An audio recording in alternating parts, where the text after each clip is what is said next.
Seberapa kayakah Israel? Pada video ini, Warta Planet akan membahas tentang kekayaan Israel. Ketika berbicara tentang Israel, apa yang terlintas dalam pikiran Anda? Sejarah agama, suku, atau lokasi bersejarah? Penuh dengan kekayaan dan kemewahan, Israel menunjukkan kekayaannya pada setiap tempat, jalan, dan kota. Satu-satunya negara Yahudi di dunia telah memainkan peran besar dalam urusan internasional global. Dan dengan ekonomi yang begitu kuat, berbagai perusahaan merek terkenal, dan beberapa karyanya telah menyumbang terhadap pengaruh kemajuan teknologi dunia. Perangkat lunak komputer, Windows, Apple, Android, Google, Facebook, dan beberapa teknologi dunia adalah milik Yahudi. Tidak dipungkiri, Yahudi telah membawa kemajuan teknologi dunia. Israel menempati peringkat tinggi di antara negara-negara lain dalam hal pendidikan, kehidupan, inovasi, penelitian dan pengembangan. Dan juga menawarkan standar hidup tertinggi di Timur Tengah. Sebelum berbicara tentang kemakmuran Israel, kita lihat dulu tentang latar belakang terbentuknya negara Israel.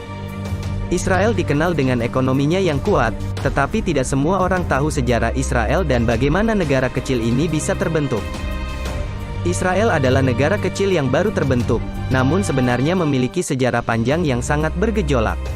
Israel adalah negara bagi bangsa Yahudi, bangsa dengan sejarah yang sangat panjang.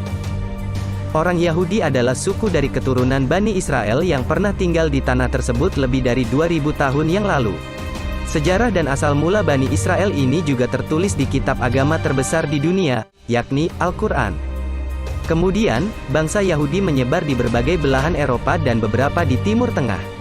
Lebih dari 2000 tahun mereka menyebar di berbagai wilayah. Pada Perang Dunia Kedua, bangsa Yahudi dibantai secara kejam oleh tentara Nazi dalam suatu peristiwa yang disebut The Holocaust. Sehingga pada saat itu bangsa Yahudi jadi pelarian dan mereka berusaha mencari perlindungan. Kemudian, muncul suatu ideologi nasionalis bangsa Yahudi yang disebut Zionisme, yang dipelopori oleh seorang Yahudi bernama Theodor Herzl, hingga paham Zionisme berkembang sampai sekarang ini. Ketika Zionis muncul, Inggris menguasai tanah tersebut, yang kemudian dikenal sebagai Palestina.